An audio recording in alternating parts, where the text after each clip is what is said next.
21. 외제니가 위장 없는 사내가 누워있는 방으로 얼굴을 들이밀었다. 전화 왔어요, 라비크 씨. 누군가요? 몰라요. 물어보지 않았어요. 교환소가 밖에서 온 전화라고 말하더군요. 라비크는 처음 순간에 조항의 목소리를 알아듣지 못했다. 소리가 가물가물하고 아주 감이 멀었다. 조항! 하고 그가 물었다. 어디에 있는 거야? 파리 밖에서 전화를 거는 듯 했다. 리비에라 근처 어느 곳이 아닐까 하는 생각도 들었다. 제 집에 있어요. 하고 여자가 말했다. 여기 파리에 있다고? 물론이죠. 다른 곳이 어디 있겠어요? 아픈가? 아니요. 왜요? 병원에 전화를 거니까 말이야. 호텔로 걸었더니 안 계셔서요. 그래서 병원으로 걸었어요. 무슨 일 있는 거야? 아니요. 무슨 일이 있겠어요? 어떻게 지내시는지 궁금했어요. 여자의 목소리가 이제 더 분명하게 들렸다. 라비크는 담배 한 개비와 성냥통을 꺼냈다. 그리고 담배 한쪽 부분을 팔꿈치로 누른 채 성냥개비 한 개를 뜯어내 불을 붙였다. 여긴 병원이야, 조항. 하고 그가 말했다. 여기로 전화 걸면 사고 아니면 병이라고 생각하기 마련이거든. 전 아프지 않아요. 침대에 누워있긴 해도 아프진 않아요. 다행이군. 라비크는 흰색 방수포를 덮은 탁자 위에 성냥통을 이리저리 밀었다. 그리고 닥칠 일을 기다렸다. 조항도 기다렸다. 여자의 숨소리가 들렸다. 여자는 그가 먼저 입을 열었으면 했다. 그 편이 여자에게 더 편했다. 조항! 하고 그가 말했다. 난 지금 전화를 오래 할 수 없어. 환자의 붕대를 끌어놓고 와서 가봐야 하거든. 여자는 잠시 침묵했다가 말했다. 왜 전화하지 않았어요? 전화를 어떻게? 난 당신 전화번호도 모르고 지금 사는 것도 몰라. 당신한테 말했잖아요. 안 했어, 조항. 아니에요, 말했어요. 여자는 이제 확실하게 따졌다. 틀림없어요. 기억나요. 당신이 잊었을 뿐이라고요? 그래, 내가 잊었어. 다시 한번 말해줘. 여기 연필이 있으니까. 여자는 그에게 주소와 전화번호를 말했다. 당신한테 틀림없이 말했어요, 라비크. 정말이에요? 알았어, 조항. 난 가봐야 해. 오늘 저녁이나 같이 먹을까? 여자는 잠시 말문을 닫았다. 왜 우리 집에 한번 안 와요? 이었고 여자가 물었다. 좋아, 갈 수도 있어. 오늘 저녁 8시? 지금 오면 안 돼요? 지금은 일을 해야지. 얼마나 걸려요? 1시간 정도. 그럼 그때 와요? 그렇군. 너가 밤에는 시간이 없군. 그렇게 생각하며 그가 물었다. 왜 밤에 가면 안 되는 거야? 라비크 하고 여자가 말했다. 당신은 가끔 아주 간단한 걸 몰라요? 난 당신이 지금 오기를 바란다고요. 저녁까지 기다리고 싶지 않아요. 그렇지 않다면 무엇 때문에 이 시간에 전화하겠어요? 알았어. 여기서 끝나는 대로 갈게. 그는 곰곰이 생각에 잠겨 쪽지를 접고 돌아섰다. 파스칼 거리 모퉁이에 위치한 건물이었다.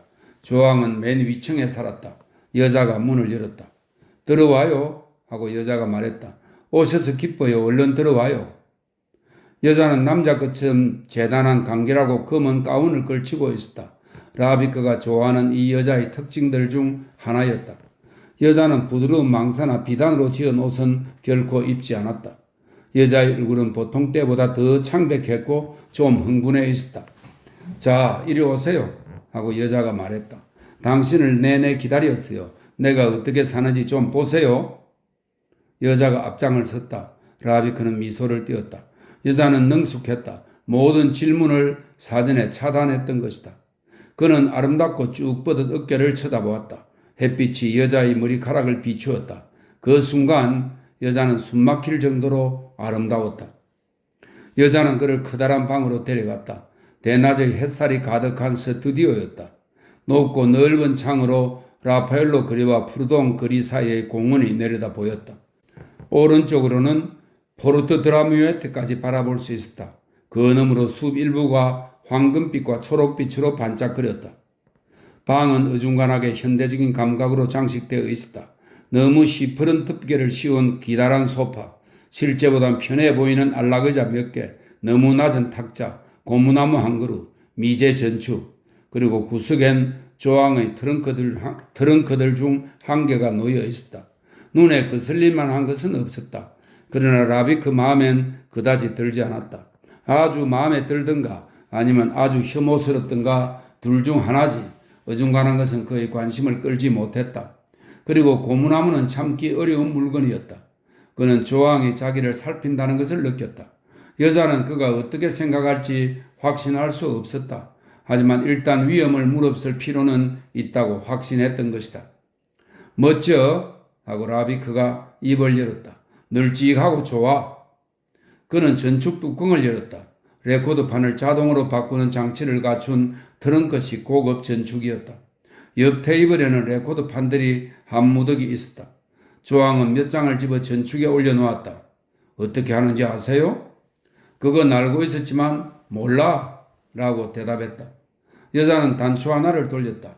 놀라워요. 몇 시간이라도 돌아가요. 일어나서 판을 갈거나 바꿀 필요가 없어요. 누워서 귀를 기울이기만 하면 돼요. 그리고 밖이 점점 어두워지는 걸 보면서 꿈을 꾸는 거예요. 전축은 고급이었다. 라비크는 그 상표를 알았다. 2만 프랑쯤 나가는 물건이었다. 부드럽게 둥실거리는 음악이 방 안을 가득 채웠다. 파리의 감상적인 노래들이었다. 나는 기다리겠어요. 조항은 몸을 앞으로 굽힌 채 서서 귀를 기울였다. 마음에 들어요? 하고 여자가 물었다. 라비크는 고개를 끄덕였다. 그는 전축이 아니라 조항을 쳐다보고 있었다. 음악에 빠져 도취된 얼굴. 이 여자는 어쩌면 이처럼 가벼운 기분이 될 수 있을까? 내겐 없는 이런 가벼움 때문에 이 여자를 얼마나 사랑했던가. 이제 끝난 거야 하고 그는 아무런 고통도 없이 생각했다.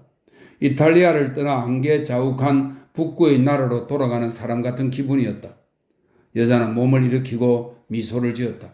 이리로 와요. 침실은 아직 못 봤잖아요. 꼭 봐야 해. 여자는 순간 살피듯이 그를 쳐다보았다. 보고 싶지 않아요? 왜요? 보고 싶지 왜 싫겠어? 하고 그가 말했다. 물론 봐야지. 여자는 그의 얼굴에 스치듯이 키스를 했다. 그는 여자가 왜 그러는지 알았다. 자, 이리로 와요. 하고 여자는 그의 팔을 끌었다. 침실은 프랑스식으로 꾸며져 있었다. 커다란 침대는 루이 16세식으로 일부러 고풍스럽게 장식한 것이었다. 콩팥처럼 생긴 같은 종류의 화장대, 모조품인 바로크풍 거울, 현대식 오브숑 양탄자, 의자와 안락의자들, 모든 게 값싼 영화 세트장 물건들이었다. 그중 아주 괜찮은 트렁크도 있었다. 16세기 플로렌스의 채색한 트렁크로 주위 것들과는 전혀 어울리지 않아 졸부가 된 문지기의 자식들 사이에 낀 공주 같은 느낌을 주었다. 트렁크는 아무렇게나 구석에 떠밀려져 있었다. 오랑캐 꽃을 꽂은 모자 그리고 은빛 구두 한 켤레가 그 값비싼 뚜껑 위에 놓여 있었다. 침대는 헝클어진 그대로 어수선했다. 라비크는 조항이 어디 누웠었는지 알 수 있었다. 화장대는 향수병이 여러 개 있었다. 붙박이 장롱 중 하나는 열린 채였다. 그 속엔 옷이 여러 벌 걸려 있었다. 예전보다 더 많았다. 조항은 라비크의 팔을 놓지 않았다. 여자가 거기에 기대었다. 마음에 들어요? 훌륭해. 당신한테 잘 어울려. 여자는 고개를 끄덕였다. 그는 여자의 팔과 가슴을 느꼈고 생각할 겨를도 없이 여자를 끌어안았다.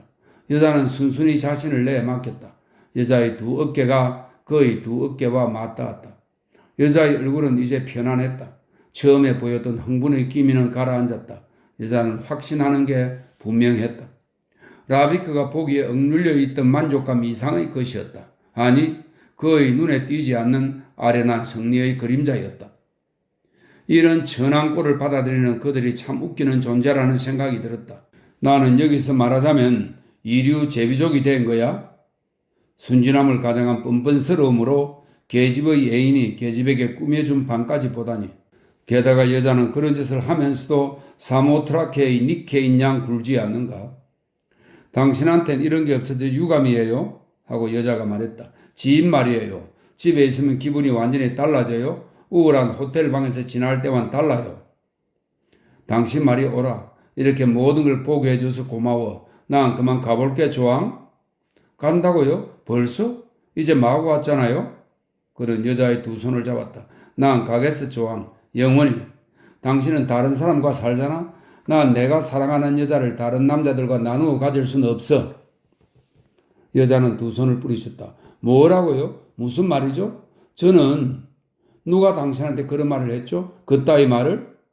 여자가 그를 노려보았다. 알겠어요. 물론 모로소프일 테죠? 그런 모로소프가 아니야. 누가 말해주지 않아도 다 알아. 저절로 알게 된 거야. 여자의 얼굴은 순식간에 분노로 새파랗게 질렸다. 여자는 안심하고 있었지만 이제 일이 터져버린 것이다. 알아요. 제게 이런 아파트가 있고 세라자대에서 일을 하지 않으니까 그렇다는 거죠. 그러니까 누군가가 나를 돌봐준다는 거죠. 물론 그럴 테죠. 그렇지 않을 리 있겠어요? 나 누가 당신을 돌봐준다고 말하진 않았어. 마찬가지 말이에요. 난 알아요. 당신은 처음에 나를 그 구질구질한 나이트 클럽으로 데려갔고 거기 나를 혼자 내버려 두었어요. 그러고는 제가 누구하고 말을 나누거나 누가 내 걱정을 해주기라도 한다면 누군가가 나를 돌봐준다고 하는 거예요. 그런 문지기는 더러운 상상력을 발휘하는 것 말고는 할 일이 없나 보네요. 당신이 자기 몫을 하고 스스로 일을 하고 사람 값을 한다는 것을 TV나 챙기는 그런 인간은 알 수 없다고요. 그런데 당신이 하필이면 당신이 그걸 믿는단 말이죠. 창피한 줄 아세요? 라비크는 여자를 돌려 세우고 양팔을 붙든 채 높이 들어 올렸다. 그러고는 여자를 침대 모서리 넘어 침대 위로 내던졌다. 그만! 하고 그가 말했다. 이젠 그런 헛소리 집어치워. 여자는 깜짝 놀라 그대로 누워있었다. 날 때리진 않을 거죠? 이었고 여자가 물었다. 무슨 소리? 난 입씨름을 그만두고 싶을 뿐이야. 놀랄 일도 아니네요. 하고 여자가 소리를 죽여 나직하게 말했다. 놀랄 일도 아니라고요? 여자는 그대로 누워있었다. 얼굴은 멍하고 창백했다. 입술은 새파랗게 질렸고 두 눈은 유리같이 흐릿했다. 가슴은 반쯤 헤쳐지고 다리 하나는 허옇게 속살을 드러낸 채 침대 모서리에 걸쳐져 있었다. 난 아무 생각 없이 당신에게 전화를 걸었단 말이에요. 하고 여자가 말했다.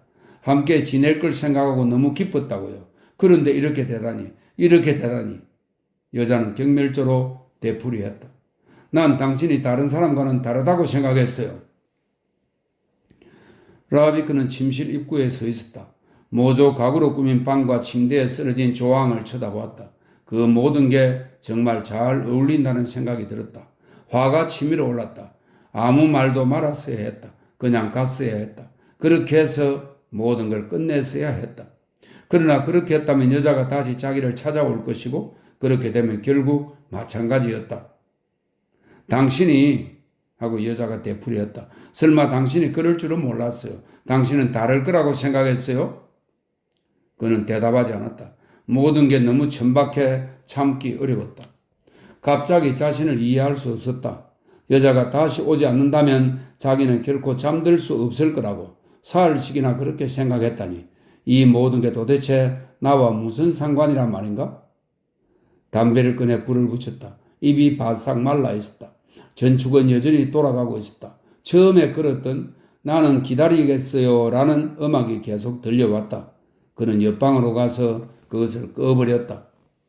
그가 돌아왔을 때도 여자는 꼼짝 않고 그대로 누워 있었다. 조금도 움직이지 않은 것 같았다. 그러나 가운은 조금 전보다 더 넓게 헤쳐져 있었다.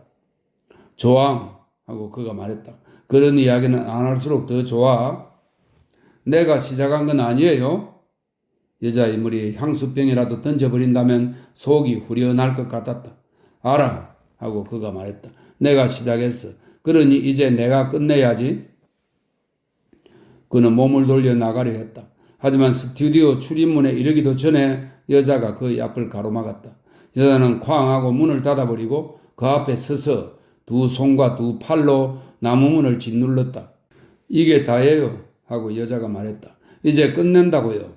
이제 끝내고 가버린다고요. 그렇게 간단한 거예요.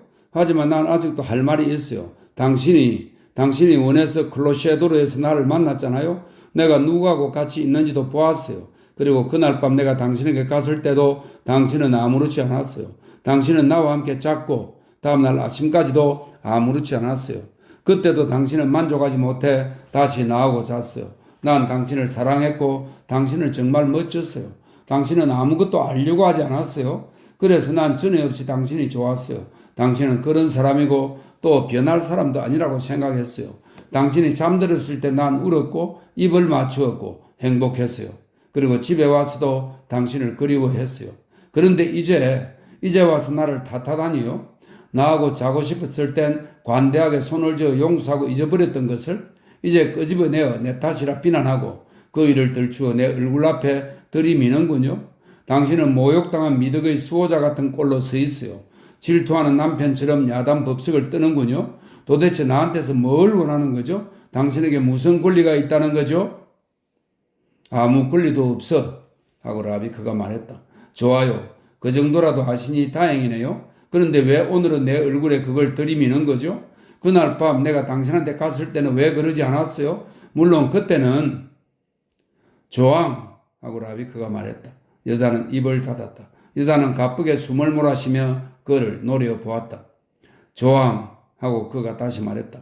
그날 밤 당신이 왔을 때 난 당신이 내게 돌아온 줄 알았어. 그걸로 만족했지. 하지만 착각이어서 당신은 돌아오지 않았던 거야. 제가 당신한테 돌아가지 않았다고요? 그게 뭐예요? 당신한테 갔던 건 귀신이었나요? 당신은 내게 오기는 했지만 돌아온 건 아니었어. 무슨 말인지 모르겠어요. 거기에 무슨 차이가 있는 거예요? 당신은 알아. 그때 난 몰랐지. 하지만 오늘 알게 되었어. 당신은 다른 사람하고 살고 있잖아. 그래요. 난 다른 남자와 살고 있어요. 또 그 이야기네요. 내가 친구 몇 사람 사귀면 그게 다른 남자와 사는 게 되는군요. 그럼 나들은 종일 문을 열고 잠그고 누구하고 말도 하지 말라는 거군요. 그래야 다른 남자와 산다는 소리를 안 듣는 거죠. 조항 하고 라비크가 말했다. 가짜는 소린 그만해. 가짜다고요? 누가 가짜는가요? 당신이야말로 가짜나요. 좋을 대로 내가 당신을 억지로 문에서 밀어내야 하나? 여자는 움직이지 않았다. 서로 내가 다른 남자와 함께 있었다고 해도 그게 당신과 무슨 상관이에요? 당신은 알고 싶지 않다고 스스로 말했잖아요. 알았어. 사실 알고 싶지도 않았어. 이미 끝났다고 생각했지. 끝나버린 건 나하고 상관도 없다고. 하지만 착각이었어. 난 좀 더 잘 알아야 했어. 내가 자신을 속이려고 했는지도 몰라. 내가 약해서겠지. 하지만 그렇다고 해서 아무것도 변하지는 않아. 어째서 변한 건 없다는 거죠? 자신도 잘 몰랐다고 말하면서? 옳고 그르고의 문제가 아니야. 당신은 다른 남자와 살았을 뿐 아니라 지금도 살고 있어. 그리고 앞으로도 그럴 거야. 그때는 그걸 미처 몰랐어. 거짓말 말아요. 여자는 갑자기 차분한 어조로 그의 말을 막았다. 당신은 알고 있었어요. 그때도. 여자는 그의 눈을 똑바로 쳐다보았다. 그래 하고 그가 말했다. 알고 있었다고 해두지. 하지만 난 알고 싶지 않았어.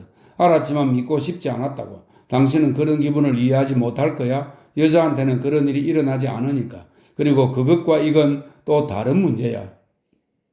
여자의 얼굴은 갑자기 출구 없는 절망적인 공포에 사로잡혔다. 하지만 내게 나쁜 짓을 하지도 않은 사람을 다짜고짜 내쫓을 수는 없어요. 당신이 갑자기 나타났다고 해서 말이에요. 그게 이해가 안 돼요. 이해가 돼 하고 라비크가 말했다.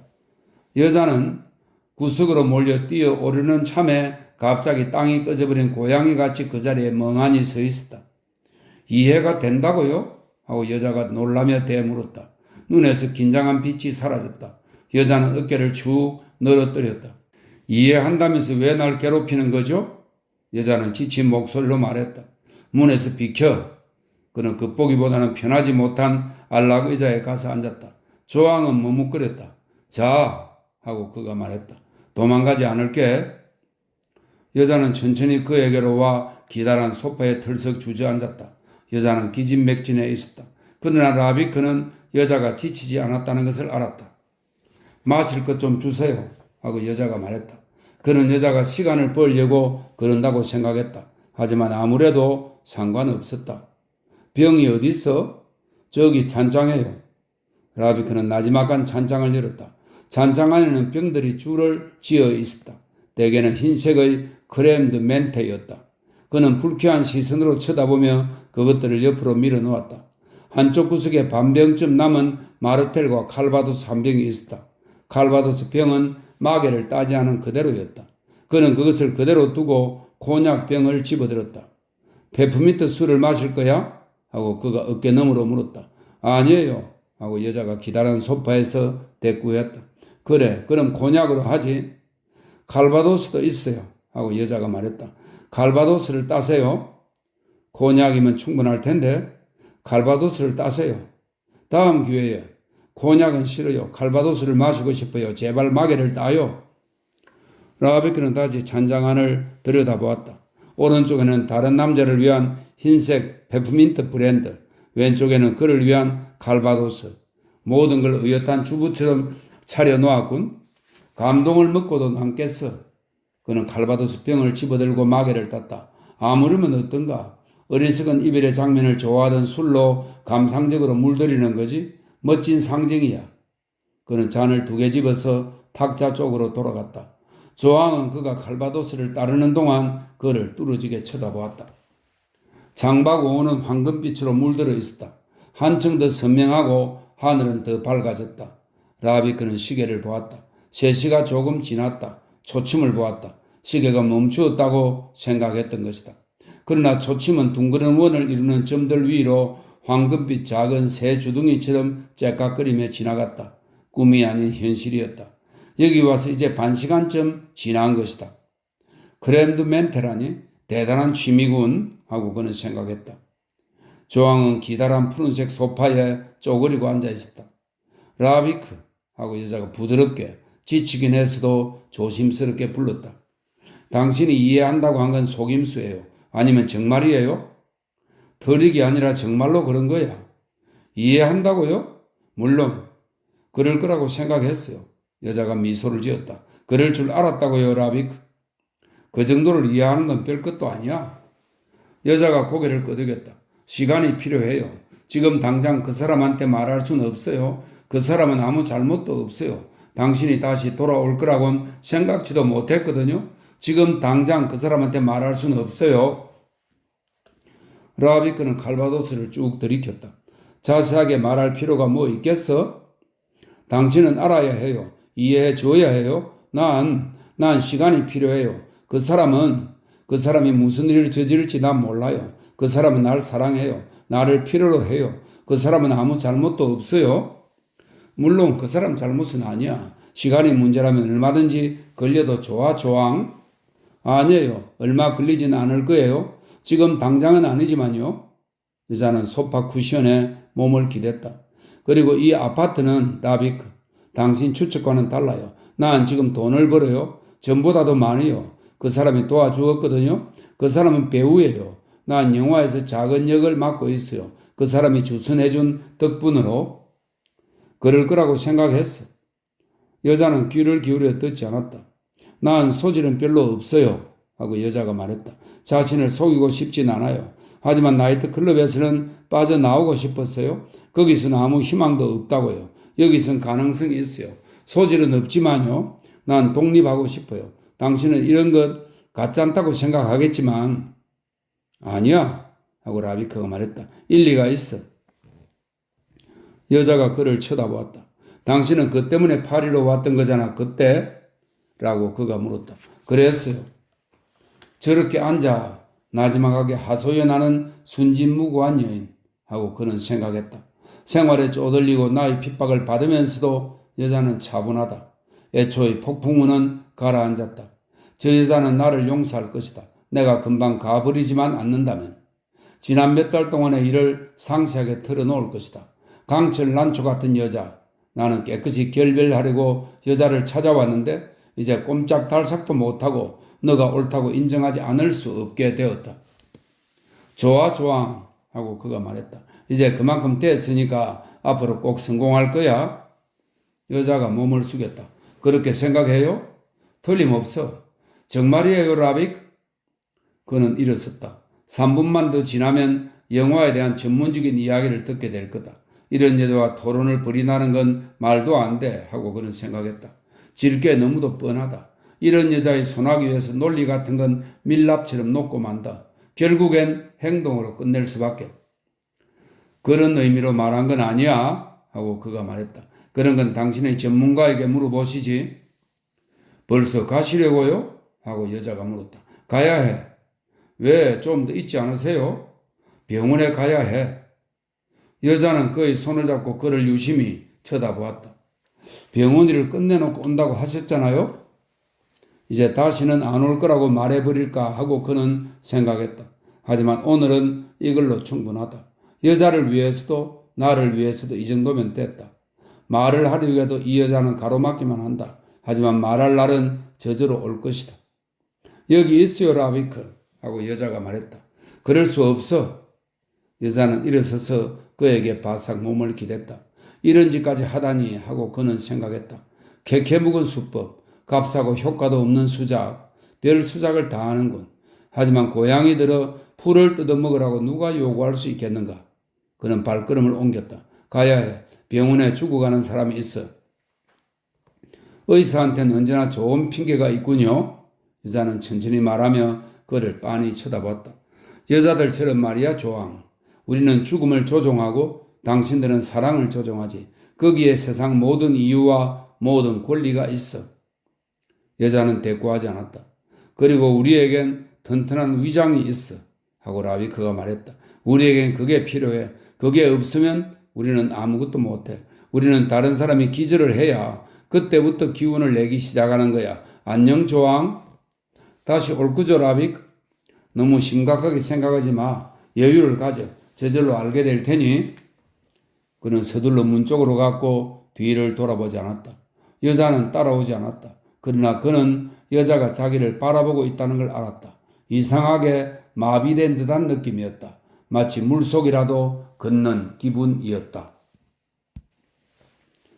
22. 골드베르크 부부의 창문에서 비명소리가 들렸다. 라비크는 순간 귀를 기울였다. 골드베르크 영감이 아내 머리에 무엇을 내 던지거나 그녀를 두들겨 팬 것 같지는 않았다. 더 이상 다른 소리는 들리지 않았다. 다만 사람이 뛰어가는 소리, 피난민 비자노프의 방에서 오고 가는 흥분에 찬 대화, 그리고 문이 들컥거리는 소리가 났을 뿐이다. 그리고 바로 다음 순간 누군가가 그의 문을 두드렸고 여준이 허겁지겁 뛰어 들어왔다. 빨리요, 빨리. 골드베르크 씨가. 어쨌다고요? 목을 맸어요. 창문에다. 빨리. 라비크는 책을 내던졌다. 경관은 왔나요? 물론 안 왔어요. 왔다면 당신을 부르러 오진 않았겠죠? 부인이 지금 막 발견했어요. 라비크는 그녀와 함께 아래층으로 달려 내려갔다. 줄을 끊었나요? 아직 안 했어요. 그대로 받쳐들고 있어요. 어두고두한 방 안 창가에 사람들의 그림자가 웅성거리며 서 있었다. 루트 골드베르크, 피난민 비제노프, 그 밖에 또 누군가가 있었다. 라비크는 스위치를 돌려 불을 켜었다. 비제노프와 루트 골드베르크가 골드베르크 영감을 인형처럼 팔에 안고 있었다. 그리고 또 다른 세 번째 사내는 창문 손잡이에 메어놓은 넥타이 매듭을 풀려고 허둥거렸다. 끊어서 내려요. 칼이 없어요. 루트 골드베르크가 비명소리를 질렀다. 라비크는 자기 가방에서 가위를 꺼내 넥타이를 잘랐다. 넥타이는 두껍고 매끄러운 비단이라 자르는데 한참 걸렸다. 골드베르크의 얼굴은 바로 라비크 코앞에 매달려 있었다. 불쑥 나온 두 눈, 벌어진 입, 희고 가느다란 턱수염, 늘어진 혀, 주름진 목으로 깊이 파고 들어간 흰 무늬들이 있는 짙은 녹색 넥타이. 영감의 몸뚱이는 그런 꼴로 비제노프와 루트 골드베르크의 팔에 안긴 채 가볍게 흔들거렸다. 무시무시하게 굳어버린 웃음을 띤 채 소리도 없이 이리저리 흔들리고 있는 듯 했다. 루트 골드베르크는 얼굴이 벌겋게 달아올라 눈물을 펑펑 쏟았다. 그 옆에서는 비제노프가 살아있을 때보다 더 무거운 영감의 몸뚱이를 떠받치며 비지땀을 흘렸다. 두 얼굴은 젖어 있었고 대경실색한 채 신음소리를 냈다. 반면에 다른 하나의 머리는 부드럽게 흔들거리며 이를 드러낸 채 말없이 저 세상을 응시하다가 라비크가 넥타이를 잘라내자 루트 골드베르크 쪽으로 떨어졌다. 그 바람에 그녀는 비명을 질렀고 벌쩍 뛰어 물러서며 두 팔을 놓아버렸다. 그러자 시체는 두 팔을 흔들거리며 한쪽으로 미끄러져 내렸다. 기괴한 어릿광대의 몸짓으로 그녀의 뒤를 쫓아 가리는 듯 했다. 라비크는 넘어지는 시체를 붙들었고 비제노프의 도움을 받아 바닥에 뉘었다. 목을 졸라맨 넥타이를 풀고는 검진을 시작했다. 영화관에 갔었어요. 하고 루트 골드베르크가 넋두리를 했다. 이 사람이 나더러 영화관에 가라고 하기에 루트엔 당신은 오락이라고 몰라요. 크루셀 극장이나 가보는 게 어때? 지금 가르보가 나오는 영화를 상영 중이야. 크리스틴의 여왕 말이야. 가서 한번 보는 게 어때? 좋은 좌석을 잡도록 해요. 팔걸이 의자 좌석이나 칸막이 좌석을 잡도록 해요. 불행해서 2시간쯤 도망칠 수 있다는 건 좋은 일이니까. 하고 이 사람은 침착하고 다정하게 말하며 제 뺨을 톡톡 두드렸어요. 그리고 끝나면 몽소공원의 케이크 가게에서 초콜릿과 바닐라 아이스크림을 먹고 와요. 당신 좋을 대로 해보구려 루테엔 하지 않겠어요? 그래서 다녀왔죠. 그런데 갔다 와 보니 라비크는 일어섰다. 루트 골드베르크는 넋두리를 멈추었다. 당신이 나가고 난 후 곧 이런 짓을 한 것 같군요. 하고 그가 말했다. 여자는 두 주먹을 입에 대었다. 이 사람은 한번 해보기로 해요. 우선 인공호흡을 하실 줄 알죠? 라비크가 비제노프에게 물었다. 아니요, 잘 못합니다. 조금 알기는 하지만. 잘들 보세요. 라비크는 골드베르크의 두 팔을 잡고 뒤로 당겨 마룻바닥에다 떼었고 다시 앞으로 끌어당겨 가슴을 짓눌렀다. 그리고 다시 뒤로 당겼다가 다시 앞으로 당겼다. 골드베르크의 목구멍에서 꼬르륵 소리가 나기 시작했다. 살아있군요. 하고 여자가 소리를 질렀다. 아니요, 기관이 압축되는 소리입니다. 라비크는 그런 동작을 몇 차례 해 보였다. 자, 이런 식으로 해보세요. 하고 그가 비제노프에게 말했다. 비제노프는 망설이면서 골드베르크의 뒤로가 무릎을 꿇고 앉았다. 자, 시작해요. 하고 라비크가 재촉했다. 발목을 잡아요. 아니, 팔뚝이 더 낫겠네요. 비제노프는 진땀을 흘렸다. 좀 더 세게. 라비크가 말했다. 폐에 들어간 공기를 모조리 뿜어내야 합니다. 그는 주인 여자 쪽으로 몸을 돌렸다. 그동안 다른 사람들이 방 안에 들어와 있었다. 그는 주인 여자에게 밖으로 나오라고 눈짓을 했다. 복도에서 그는 죽었어요. 하고 말했다. 안에서 하고 있는 것은 소용없어요. 그냥 한번 해보는 거지요. 아무것도 아니에요. 기적이나 일어나면 모를까? 그럼 이제 어떻게 하죠? 늘 하던 대로 해야죠. 구급차를 부를까요? 긴급 구조를? 그러면 10분 내로 경찰이 달려와요. 어쨌든 경찰은 불러야 해요. 골드베르크 부부에게 증명서는 있나요? 있어요. 제대로 된 걸로. 여권도 있고 신분 증명서도 있어요. 비제노프는 체류 허가증이 있어요. 기간을 연장한 비자가 있어요. 됐어요. 그럼 저 사람들은 문제 없어요. 두 사람한테는 제가 여기에 있었다는 말은 하지 않도록 일러주세요. 부인이 돌아왔다가 시체를 발견하고 비명을 질렀고 비제노프가 넥타이를 잘라서 내렸고 구급차 올 때까지 인공호흡을 시도했다고 말이에요. 할 수 있겠죠? 여주인은 새 같은 눈으로 그를 주시했다. 물론 하지요. 어차피 저는 여기 있어야 하잖아요. 경찰이 오면 말이에요. 되도록 조심하겠어요? 좋습니다. 그들은 다시 방으로 돌아갔다. 비제노프는 골드베르크 위로 몸을 숙인 채 인공호흡을 하고 있었다. 얼른 보면 두 사람이 마룻바닥에서 체조라도 하는 것처럼 보였다. 주인 여자는 문간에 서 있었다. 여러분, 하고 그녀가 말했다. 구급차를 부르겠어요? 그러면 따라온 위생요원이나 의사는 곧 이 사실을 경찰에 알려야 해요. 경찰은 늦어도 30분 안에는 올 거예요. 그러니 여러분 중 서류가 없는 분은 지금 곧 짐을 꾸리세요. 적어도 늘어져 있는 물건만이라도 지하 묘지로 날아가시고 거기 계시도록 하세요. 경찰이 방을 수색하거나 정인을 대라고 할지도 모르니까요. 방은 곧 치워졌다. 주인 여자는 루트 골드베르크와 비제노프에게 일러놓겠다는 뜻으로 라비크에게 고개를 끄덕였다. 그는 잘라낸 넥타이 옆에 바닥에 놓았던 가방과 가위를 집어들었다. 넥타이는 상표가 보이도록 놓여 있었다. S. 페르드, 베를린. 적어도 10마르크는 나가는 물건이었다. 골드베르크가 잘 나갈 무렵에 산 것이었다. 라비크는 그 가게를 알았다. 그도 여기서 물건을 산 적이 있었다. 그는 자기 물건을 트렁크 몇 개 챙겨 모로소프의 방으로 날랐다. 만일의 사태에 대비하자는 것일 뿐이었다. 아마도 경찰은 문제 삼지도 않을 것이다. 하지만 그래도 조심하는 편이 나았다. 베르낭에서의 기억이 아직도 뼈에 사무쳤던 것이다. 그는 지하 묘지로 내려갔다. 많은 사람들이 거기서 흥분해 이리저리 뛰고 있었다. 서류가 없는 피난민들이었다. 비합법적인 무리였다. 하녀 클라리스와 웨이트인 장의 지휘 아래 트렁크들을 지하 묘지 옆 지하실로 감추었다. 지하 묘지에는 마침 저녁 식사가 준비되어 있었다. 식탁이 차려져 있었고 빵을 담은 바구니들이 여기저기 놓여 있었다. 주방에서는 기름과 생선 냄새가 풍겼다.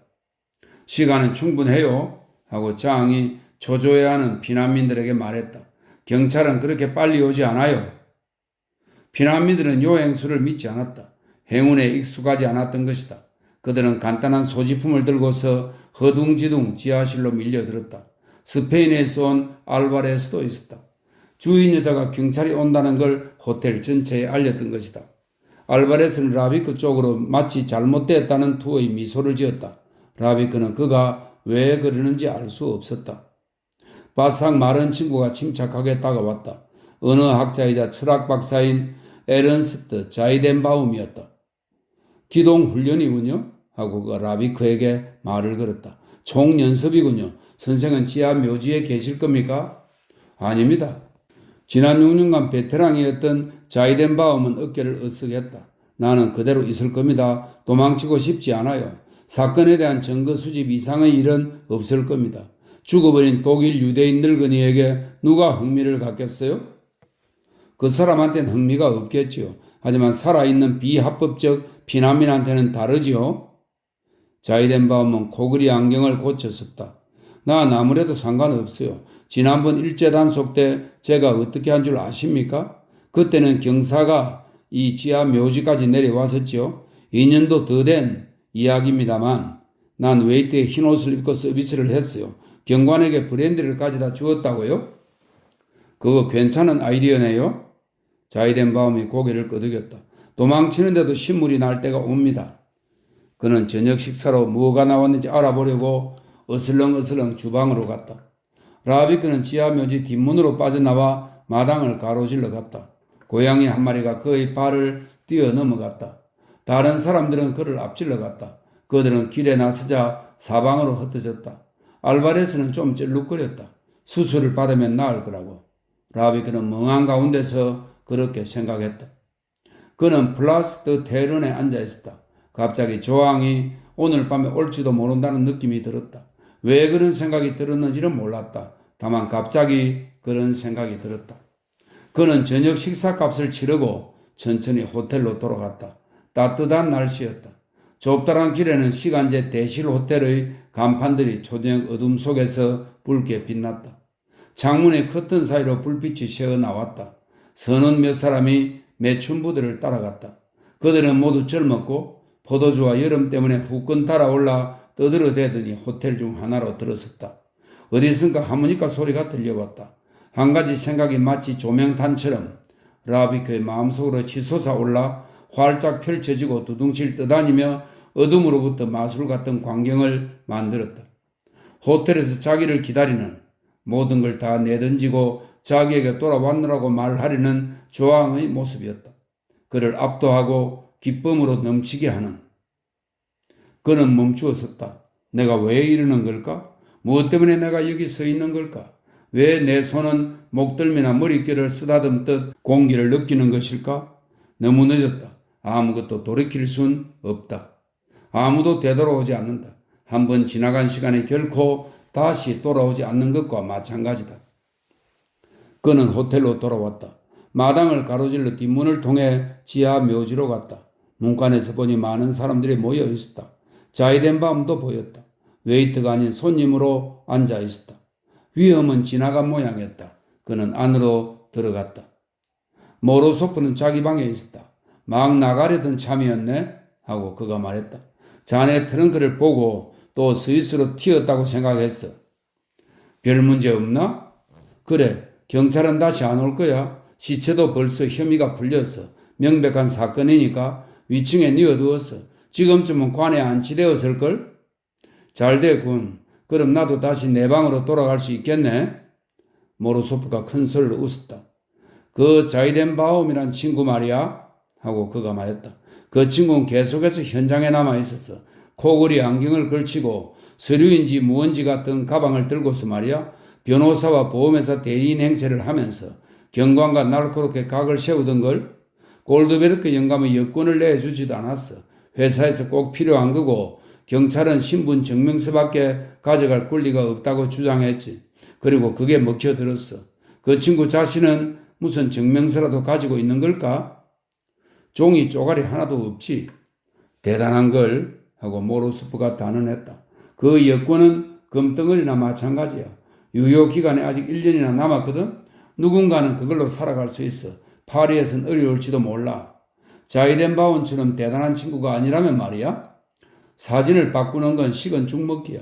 새로 생겨날 아론 골드베르크가 너무 어리다면 생년월일을 바꾸어줄 싸구려 전문가들이 있으니까 말이네. 현대식 윤회라고나 할까? 여권 한 장이 몇 사람의 생명을 구원하는 셈이지. 그럼 자이덴바움은 앞으로 골드베르크가 되는 건가? 자이덴바움은 싫다고 했어. 자기 위신이 깎인다는 거야? 그 친구는 지하 생활을 하는 세계 신민들 중에서 돈키호테야. 자기 같은 인간에게 어떤 일이 닥칠지에 대해 지나치게 숙명론적인 호기심이 있어서 빌려온 여권으로 속이고 싶지 않다는 거지. 자네는 어때? 라비크는 고개를 가로저었다. 나도 필요 없어. 나도 자이덴바움 편이네. 그는 자기 트렁크를 집어들고 계단을 올라갔다. 골드베르크 부부가 살던 복도에서 늙은 유대인을 지나쳐갔다. 그 유대인은 검은색 카프탄을 입었고 특수임을 길렀으며 관자놀이 양쪽으로 머리를 길게 내려 성서에 나오는 장로의 얼굴 같았다. 노인은 고무창을 댄 신발이라도 신은 듯 소리 없이 걸었고 어둑어둑한 복도를 희미한 그림자처럼 둥실둥실 떠가듯 움직였다. 그는 골드베르크의 방문을 열었다. 그 순간 촛불과 같은 불그스레한 빛이 새어 나왔다. 이상한 통곡 소리도 들렸다.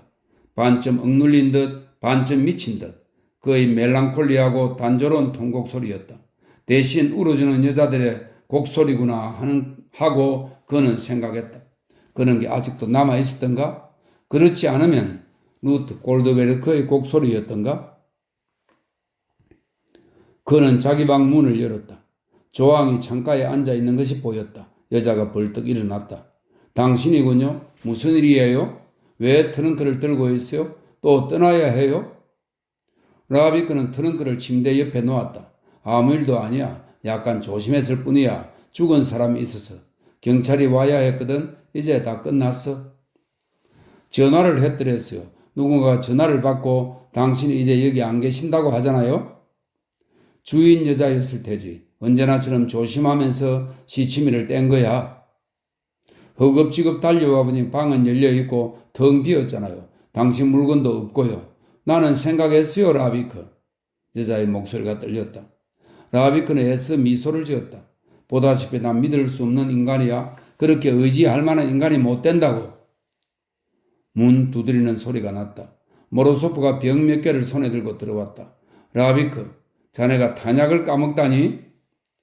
모로소프는 조항이 어둠 속에 서 있는 걸 보고도 못 본 척했다. 라비크는 그가 조항이 있다는 걸 눈치챘는지 어쩐지 알 수 없었다. 그는 술병을 넘겨주자마자 들어오지도 않고 그대로 가버렸다. 라비크는 칼바도스와 부부레를 탁자 위에 놓았다. 열린 창문으로 복도에서 들었던 목소리가 들려왔다. 곡성이었다.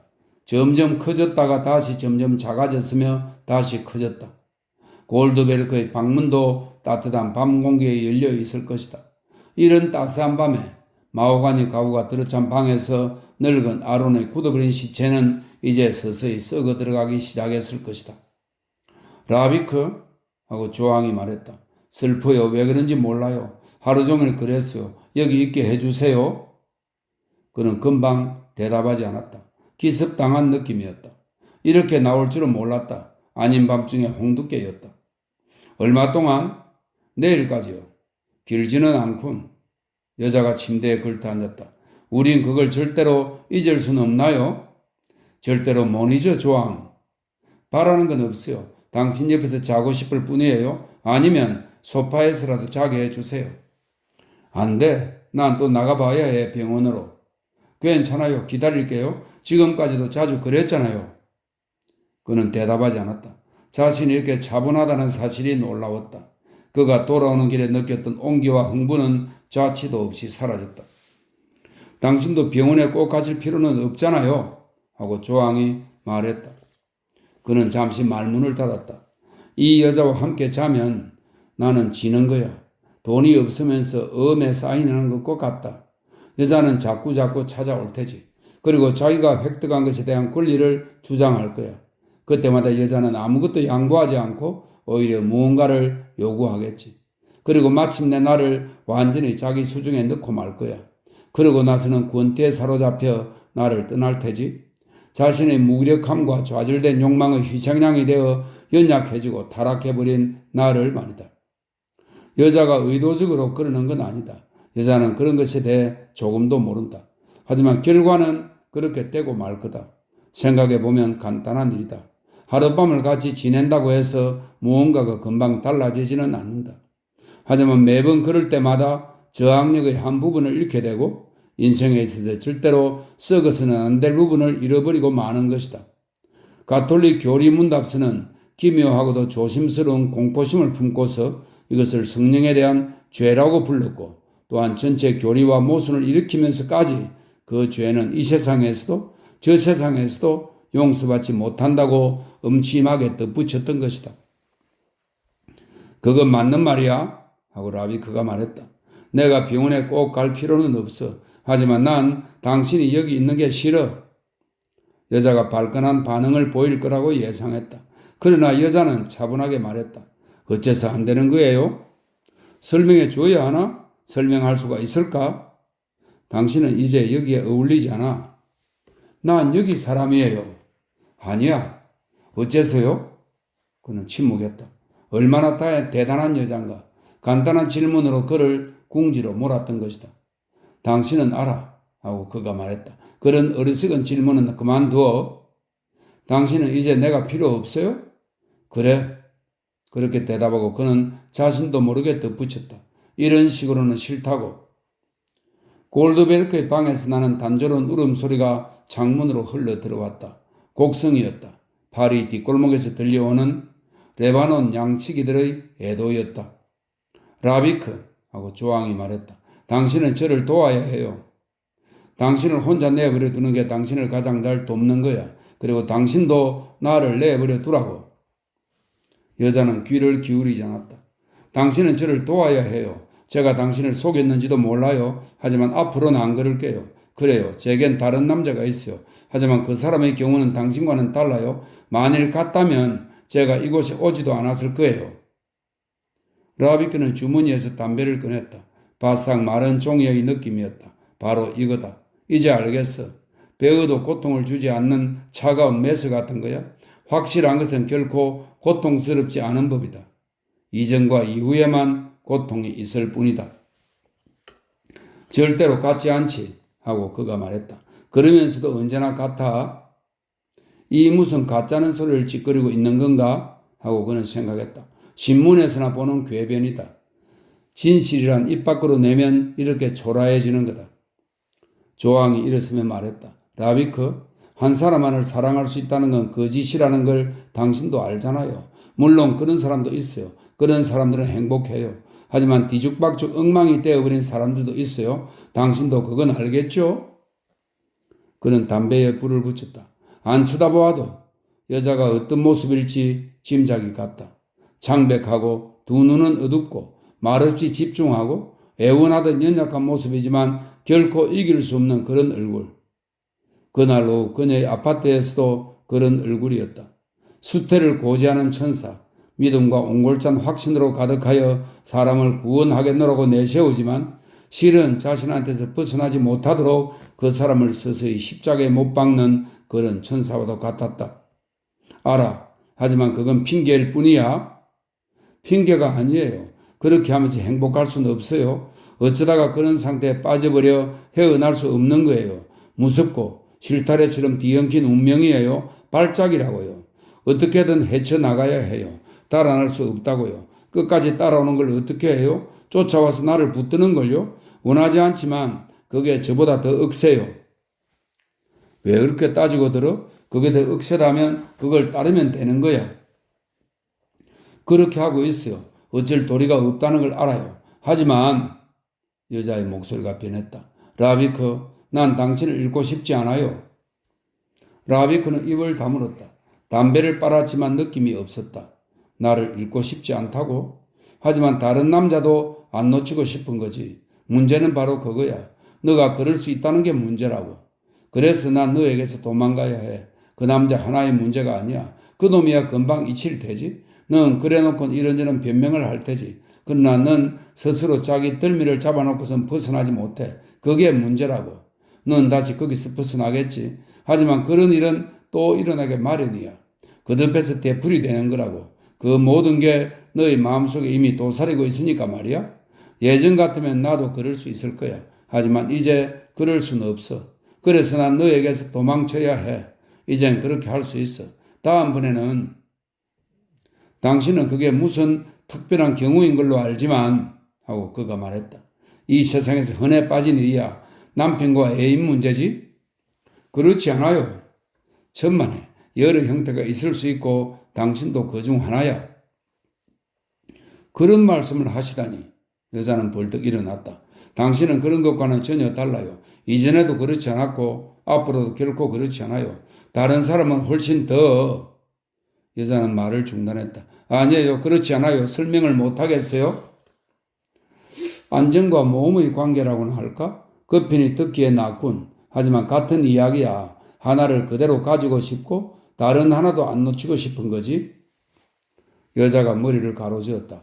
라비크 하고 여자가 어둠 속에서 그의 마음을 흔드는 목소리로 말했다. 그런 건 좋게도 말할 수 있고 나쁘게도 말할 수 있어요. 그래도 변하는 건 없어요. 난 당신을 사랑해요. 당신을 사랑한다고요. 죽을 때까지. 난 알아요. 내 마음속에서 그것만은 확실해요. 당신은 내 지평선이에요. 내 모든 생각은 당신한테서 끝나요. 어떤 일이 일어나건 언제나 당신을 떠나지 않는 한도에서예요. 그 짓이 아니에요. 당신한테서 벗어날 수 없어요. 제가 자꾸만 당신을 찾아오는 건 그 때문이에요. 그래서 뉘우치지 못하고 죄가 있다고 느끼지도 못하는 거예요. 감정에는 죄가 없는 법이야, 조항. 왜 그런 생각을 하지? 나도 곰곰이 생각해 봤어요. 생각하고 또 생각해 봤다고요? 라비크, 당신과 나에 대해서 말이에요. 당신은 나를 완전히 차지하려고 한 적이 없어요. 당신 자신은 잘 모르겠지만요. 언제나 나에 대해서는 닫아놓은 부분이 있었어요. 난 당신 속으로 송두리째 들어가 본 적이 단 한 번도 없었어요. 정말 그러고 싶었지만요. 얼마나 그러기를 바랐는지 몰라요. 당신이 언제라도 떠날 것 같았어요. 한 번도 안심할 수 없었다고요. 경찰이 당신을 내쫓았고 그래서 당신이 떠나야 했다고 하지만 똑같은 일이 다른 식으로도 얼마든지 일어날 수 있을 거예요. 언젠가는 당신 스스로 떠나버릴지도 몰라요. 훌쩍 떠나 다시는 나타나지 않고 어디론지 가버리고. 라비크는 몽롱한 어둠 속에서 자기 눈앞에 있는 얼굴을 뚫어져라 쳐다보았다. 여자가 한 말에도 일리가 있었다. 언제나 그랬어요. 하고 여자가 계속해서 말했다. 언제나 그랬다고요. 그러다가 나만을 영원히 송두리째 원하는 사람이 나타났어요. 있는 그대로의 나를 원하고 조금도 빈말은 하지 않는 사람이에요. 나는 큰 소리로 웃었고 그렇게 원하지도 않으면서 장난이나 치려고 했던 거예요. 별로 위험할 것 같지도 않았고 때가 되면 쉽게 떠나버릴 수도 있을 것 같았어요. 그런데 갑자기 일이 더 커지고 만 거예요. 내가 원하기도 하고 저항하기도 했지만 아무 소용없었어요. 그렇다고 그 사람한테 빠져버린 건 아니에요. 내 마음이 온통 바랐던 건 아니라고요. 일부분만 그를 원했던 거예요. 하지만 바로 그게 나를 밀고 나갔어요. 서서히 일어나는 산사태처럼 말이에요. 처음엔 웃어넘겼지만 갑자기 붙잡을 게 없어지고 막을 수도 없게 되는 것과 같은 거예요. 하지만 난 그 사람 게 아니에요. 라비크, 난 당신 거예요. 그는 담배를 창밖으로 내던졌다. 담배는 반딧불처럼 마당으로 떨어져 내렸다. 일어난 일은 일어난 거야, 조항. 이제 그걸 바꿔놓을 순 없어. 난 아무것도 바꾸고 싶지 않아요. 모든 건 지나갈 거예요. 난 당신 거예요. 왜 내가 돌아왔나요? 왜 내가 당신 방문 앞에 서 있죠? 왜 여기서 당신을 기다리죠? 당신이 나를 내쫓아도 왜 내가 다시 돌아오는 거죠? 당신이 날 믿지 않는다는 걸 알아요. 당신은 내게 다른 이유가 있다고 생각하죠. 도대체 무슨 이유가 있겠어요? 만일 그 다른 이유가 나를 만족시켰다면 난 돌아오지 않았을 거예요. 당신은 잊고 말았을 거예요. 내가 당신에게 바라는 걸 안정이라고 말하지만 그건 옳지 않아요. 내가 바라는 건 사랑이라고요. 말장난이야 하고 라비크는 생각했다. 달콤한 말, 부드럽지만 기만적인 위안, 구원, 사랑, 서로에게 속함, 되돌아왔다는 것, 그 모두가 말장난, 달콤한 말장난일 뿐이다. 단순하게 거칠게 잔인하게 서로를 끌어당기는 두 육체를 위해 얼마나 많은 말들이 동원되었던가. 그 어떤 상상력과 거짓말, 감정과 자기 기만의 무지개가 그 위에 걸렸던가. 이별의 이 밤에 어둠 속에 조용히 서서 이런 달콤한 말들의 비가 내 머리 위로 떨어지는 걸 그대로 막고 있는 거다. 이별, 이별, 이별을 위해 다른 뜻이라고는 없는 말들의 빗방울을 그대로 막고 있다. 입 밖에 내면 모든 건 사라지고 만다. 사랑의 신의 이마는 피로 물들어 있다. 말에 대해서는 아는 게 없다. 이제 그만 가지 조항. 여자가 일었었다. 여기 있고 싶어요. 여기 있게 해주세요. 하룻밤만요. 그는 머리를 가로저었다. 당신은 나를 뭘로 보는 거야? 난 자동 인형이 아니야. 여자가 그에게 기대었다. 여자가 떨고 있는 게 느껴졌다. 상관없어요. 여기 있게 해주세요. 그는 조심스럽게 여자를 떼어냈다. 나를 그대로 둔 채 다른 남자를 속이기 시작해서 못 써. 안 그래도 그 남자는 앞으로 괴로울 텐데. 지금 혼자서 집으로 못 가요. 혼자 오래 있을 건 아니잖아. 아니에요. 혼자예요. 벌써 며칠 됐어요. 그 사람은 집에 없어요. 파리에는 없다고요. 그런가? 라비크가 나직하게 대답하며 여자를 쳐다보았다. 어쨌든 당신은 솔직하기는 해. 당신을 어떻게 해야 할지 알 수 있게 해주니 말이야. 그 때문에 온 건 아니에요. 물론 아닐 테지. 그 말도 하지 않을 걸 그랬어요?